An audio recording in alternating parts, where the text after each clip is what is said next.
दी spark study के अगले video में आप सभी का स्वागत है। पिछला वीडियो आपको कैसा लगा?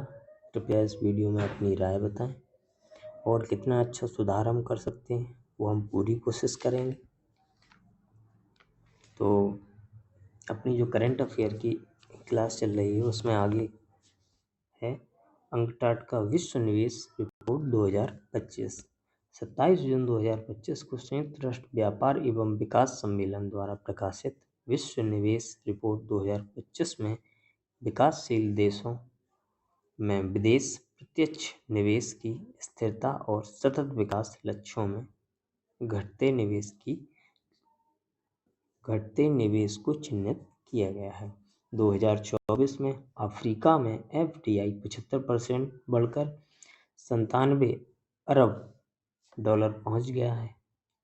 2024 में SDG आधारित निवेश में 25% से अधिक की गिरावट और संरचना, नवीकरणीय ऊर्जा व कृषि खाद्य प्रणाली प्रभावित, केवल स्वास्थ्य क्षेत्र में 25% की वृद्धि रही है।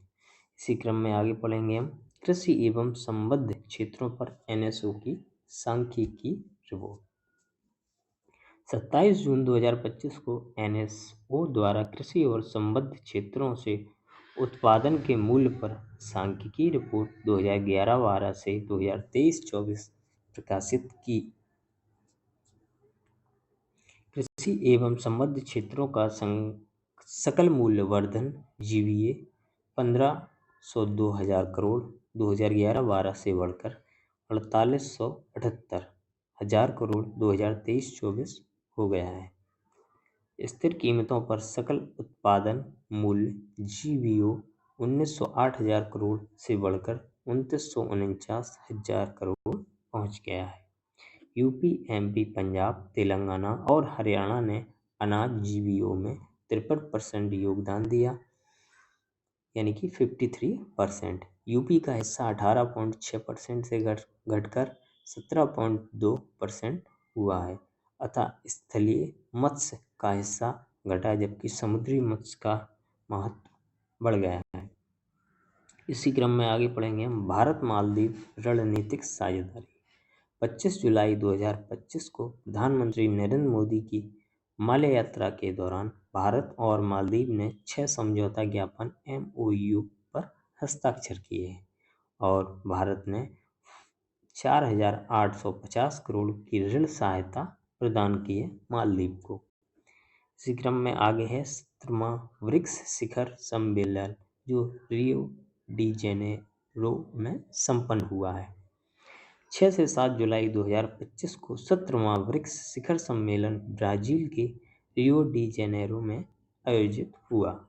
इसकी जो थीम रही अधिक समावेशी और सतत शासन के लिए वैश्विक दक्षिण सहयोग को मजबूत करना। अगला है सूरीनाम में जेनिफर साइमन बनी पहली महिला राष्ट्रपति।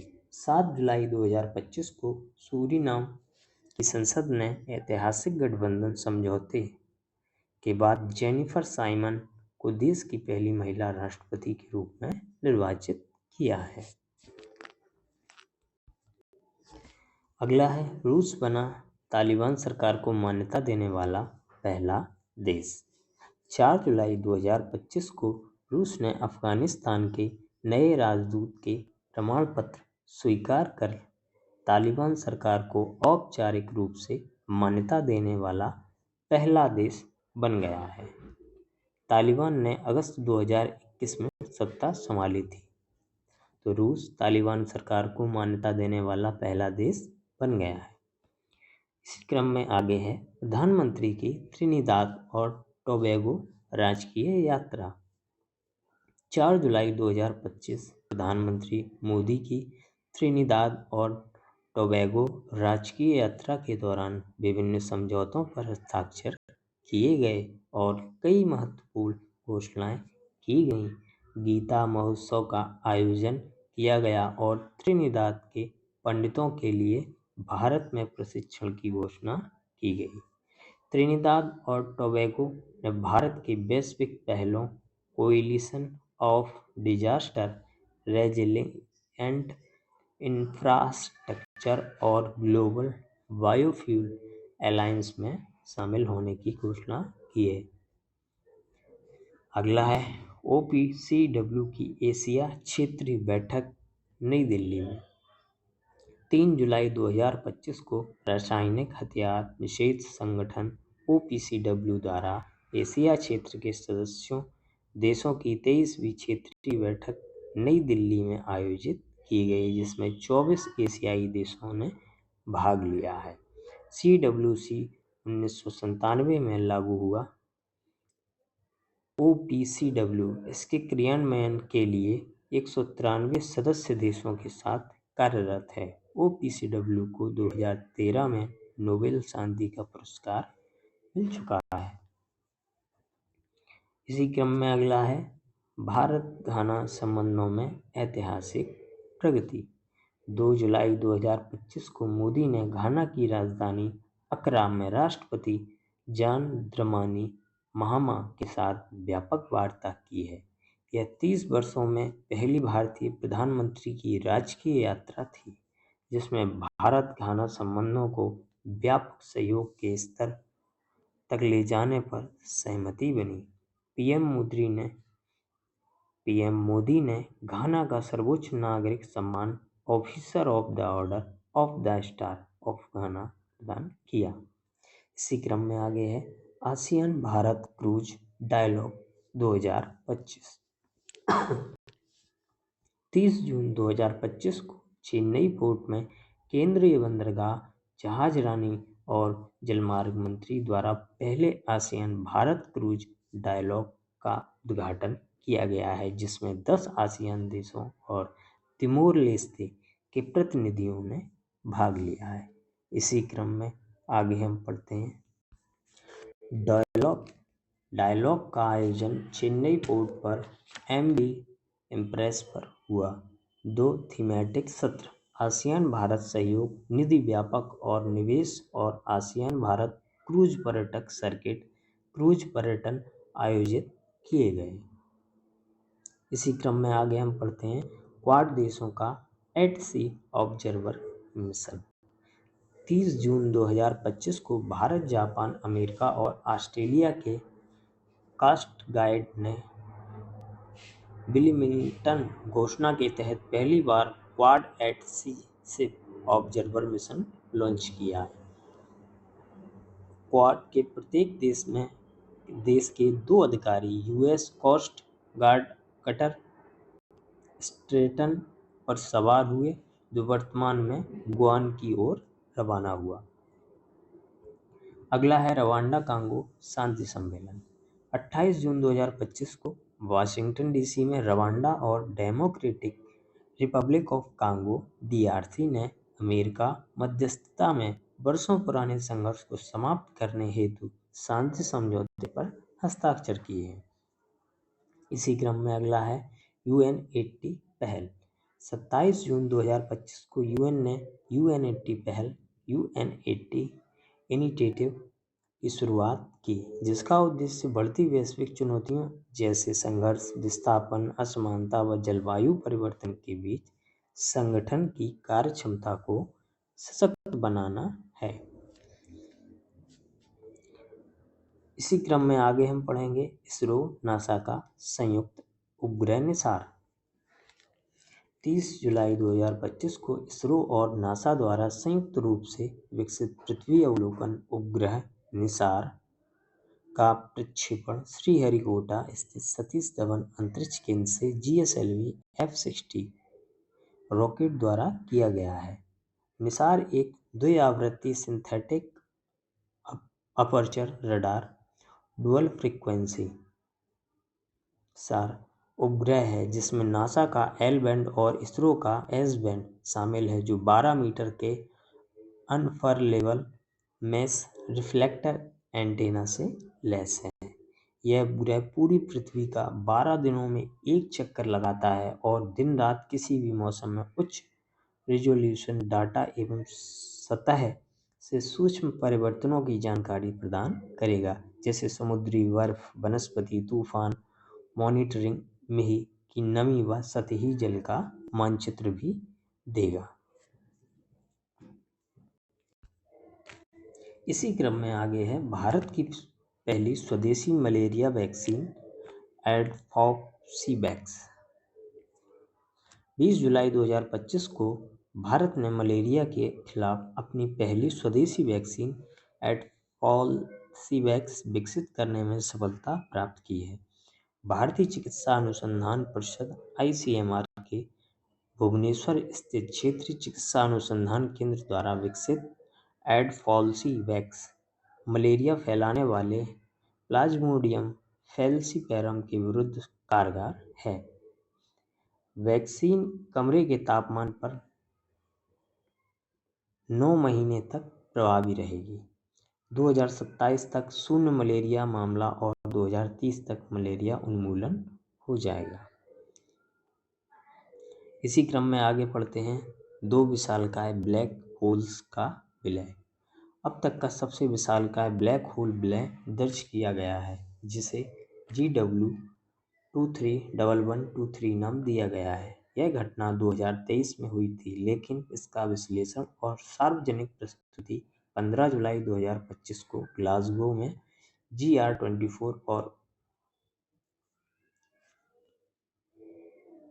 USCOP सम्मेलन में की गई है। दोनों ब्लैक होल्स प्रत्येक का द्रव्यमान सूर्य के मुकाबले लगभग 100 गुना था। इसका विलय बहुत दुर्लभ लेकिन अत्यंत ऊर्जावान खगोलीय घटना है। इसी क्रम में आगे पढ़ेंगे बेरासी-रोबिन वेधशाला। 7 जुलाई 2025 को चिली की बेरासी-रोबिन वेधशाला ने अपनी पहली परीक्षण छवियां जारी की, जो खगोल विज्ञान में एक डेटा क्रांति का संकेत है। इसका नाम बेरासी-रोबिन के नाम पर रखा गया है, जिन्होंने 1970 के दशक में डार्क मैटर का पहला प्रमाण प्रस्तुत किया था। सागौन पत्ती अर्क। रमन रिसर्च इंस्टीट्यूट बेंगलुरु द्वारा प्रकाशित शोध में सागौन पत्तियों के अर्क को लेजर सुरक्षा के लिए उपयुक्त जैविक विकल्प के रूप में प्रस्तुत किया गया है। सागौन पत्तियां कृषि अवशिष्ट मानी जाती हैं, पर इनमें एंथोसायनिन नामक प्राकृतिक वर्णक होते हैं, जो गैर रेखीय प्रकाशीय गुण प्रदर्शित करते हैं। इसी क्रम में आगे है भारत की carbon credit trading scheme. Bharat सरकार ने कार्बन क्रेडिट ट्रेडिंग स्कीम के तहत 8 प्रमुख औद्योगिक क्षेत्रों के लिए ग्रीन हाउस गैस उत्सर्जन तीव्रता लक्ष्य अधिसूचित किए, जिनमें देश के डिकार्बोनाइजेशन प्रयासों को मजबूती मिली है। इसी क्रम में हम आगे पढ़ेंगे। इसके लिए जारी गजट अधिसूचना के अनुसार 118 कंपनियों के लिए 2023-24 की बेसलाइन उत्सर्जन तीव्रता और 2025-26 व 26-27 के लिए लक्षित उत्सर्जन तीव्रता निर्धारित की गई है। यदि कोई कंपनी निर्धारित लक्ष्य से कम उत्सर्जन करती है तो उसे कार्बन क्रेडिट सर्टिफिकेट (CCC) मिलेगा। लक्ष्य से अधिक उत्सर्जन करने वाले को क्रेडिट खरीदने होंगे या दंड देना होगा। यह योजना ऊर्जा संरक्षण अधिनियम 2001, पर्यावरण अधिनियम 1986 और बिजली अधिनियम 2003 के तहत लागू है। ब्यूरो ऑफ एनर्जी एफिशिएंसी मुख्य कार्यान्वयन एजेंसी है। इसी क्रम में हम आगे पढ़ेंगे प्रबंधन प्रभावशीलता मूल्यांकन MEE 2020 से 2025 की रिपोर्ट। 2 जुलाई 2025 को पर्यावरण, वन और जलवायु परिवर्तन मंत्रालय द्वारा प्रबंधन प्रभावशीलता मूल्यांकन 2020-25 रिपोर्ट जारी की गई। 438 संरक्षित क्षेत्रों में से 84 को बहुत अच्छा, 214 को अच्छा, 122 को निष्पक्ष और 18 को खराब श्रेणी में रखा गया है। केरल ने 76.22% स्कोर के साथ बहुत अच्छा दर्जा प्राप्त किया है, जबकि कर्नाटक ने 74.24, पंजाब ने 71.74 और हिमाचल प्रदेश ने 71.36 को अच्छा माना है। केंद्र शासित प्रदेश चंडीगढ़ 85.16 सर्वोच्च, लद्दाख 34.9 खराब। एराविकुलम राष्ट्रीय उद्यान केरल और दचिग्राम राष्ट्रीय उद्यान जम्मू कश्मीर ने 92.97% स्कोर प्राप्त किए हैं। इसी क्रम में आगे हम पढ़ेंगे सी फ्लूड। 1 जुलाई 2025 को केंद्रीय जल शक्ति मंत्री CR पाटिल ने भारत की पहली एकीकृत वेब आधारित बाढ़ पूर्वानुमान प्रणाली सी फ्लूड का शुभारंभ किया। इसे राष्ट्रीय सुपर कंप्यूटिंग मिशन के तहत विकसित किया गया है। सी फ्लूड गांव स्तर तक 2 दिन पूर्व बाढ़ की सूचना प्रदान करता है। बहुत ही अच्छी ये पहल है, जिसमें जो गांव स्तर पर या किसी भी स्तर पर हमें बाढ़ की जो जानकारी है वो 2 दिन पहले प्राप्त हो जाती है। यह प्रणाली उच्च प्रदर्शन वाली 2D हाइड्रोडायनामिक मॉडलिंग पर आधारित है। शुरुआत में महानदी, गोदावरी और तापी नदी बेसिन इसमें शामिल है। काजीरंगा कार्बी अंगलोंग क्षेत्र में ढोल की वापसी। भारतीय वन्यजीव संस्थान के नए अध्ययन के अनुसार असम के काजीरंगा कार्बी अंगलोंग लैंडस्केप में लगभग 35 वर्षों के बाद संकटग्रस्त प्रजाति ढोल की वापसी की पुष्टि हुई है। ढोल एशियाई जंगली एक कुत्ता है। ढोल जो है वो एशियाई जंगली कुत्ते को कहा जाता है, मतलब कहा गया है। इसी क्रम में आगे हम पढ़ेंगे हेनले पासपोर्ट सूचकांक। 22 जुलाई 2025 को लंदन यूके स्थित हेनले पासपोर्ट द्वारा हेनले पासपोर्ट इंडेक्स 2025 का नवीनतम संस्करण जारी किया गया है। सिंगापुर 195 गंतव्यों तक वीजा मुक्त पहुंच के साथ सबसे शक्तिशाली पासपोर्ट बना। भारत 77वें स्थान पर है, पिछले वर्ष 85वें स्थान पर था। इस वर्ष उसमें गिरावट हुई है, तो अच्छा स्थान प्राप्त सुधार हुआ है भारत में। अगला नेक्स्ट है पूर्वोत्तर क्षेत्र जिला सतत विकास लक्ष्य सूचकांक। 7 जुलाई 2025 को नीति आयोग और पूर्वोत्तर क्षेत्र विकास मंत्रालय ने संयुक्त राष्ट्र विकास कार्यक्रम UNDP के सहयोग से पूर्वोत्तर क्षेत्र जिला सतत विकास लक्ष्य SDG सूचकांक 23-24 का दूसरा संस्करण जारी किया है। 8 पूर्वोत्तर राज्य के 131 में से 121 जिलों को शामिल किया गया है। 103 जिले 85% अग्रणी श्रेणी में हैं। शीर्ष जिला मिजोरम का हनाहथियाल जिला 81.43 अंक के साथ, निम्नतम जिला अरुणाचल प्रदेश का लोंगडिंग जिला 79.8 अंक के साथ, शीर्ष प्रदर्शन करने वाले राज्य मिजोरम, सिक्किम और त्रिपुरा के सभी जिलों को अग्रणी श्रेणी में रखा गया है। हमारा वीडियो कैसा लग रहा है आप लोग कमेंट में ज़रूर राय दें और अपना सहयोग ज़रूर दें, क्योंकि मैं तैयारी भी करता हूँ तो अच्छे नोट्स बनाने की कोशिश है और आप लोगों को प्रोवाइड भी कराने की कोशिश है। तो अगर आपका सहयोग रहेगा तो सब कुछ अच्छा होगा। नेक्स्ट है QS वर्ल्ड यूनिवर्सिटी रैंकिंग 2026। कुल 54 भारतीय विश्वविद्यालयों को QS रैंकिंग 2026 में स्थान मिला, जो 2015 से 5 गुना बढ़ा है, वृद्धि हुई है। IIT दिल्ली ने 123वीं वैश्विक रैंक के साथ भारत में सर्वोच्च स्थान प्राप्त किया है। IIT दिल्ली ने भारत में सर्वोच्च स्थान है, वर्ल्ड के हिसाब से 123वीं रैंक उसे मिली है। कुल 12 भारतीय IIT संस्थान इस सूची में नामित हुए हैं। रैंकिंग MIT USA पहले स्थान पर MIT USA है, दूसरे स्थान पर है इंपीरियल कॉलेज ऑफ लंदन, तीसरे स्थान पर है स्टैनफोर्ड यूनिवर्सिटी। नेक्स्ट है प्रधानमंत्री धन धान्य कृषि योजना 2025। 16 जुलाई 2025 को केंद्रीय मंत्रिमंडल ने भारतीय कृषि में बदलाव लाने हेतु प्रधानमंत्री धन धान्य कृषि योजना को मंजूरी प्रदान की है। इसे मूल रूप से केंद्रीय बजट 2025-26 में घोषित किया गया है। यह योजना नीति आयोग के आकांक्षी जिला कार्यक्रम से प्रेरित है। यह योजना निवेश रूप से निम्न उत्पादकता फसलों की कमी बुआई वाले और औसत से कम ऋण उपलब्धता वाले 100 जिलों को लक्षित करती है। योजना की अवधि 6 वर्ष, वार्षिक परिव्यय 24,000 करोड़। तो फिलहाल इस वीडियो में इतना ही रहेगा।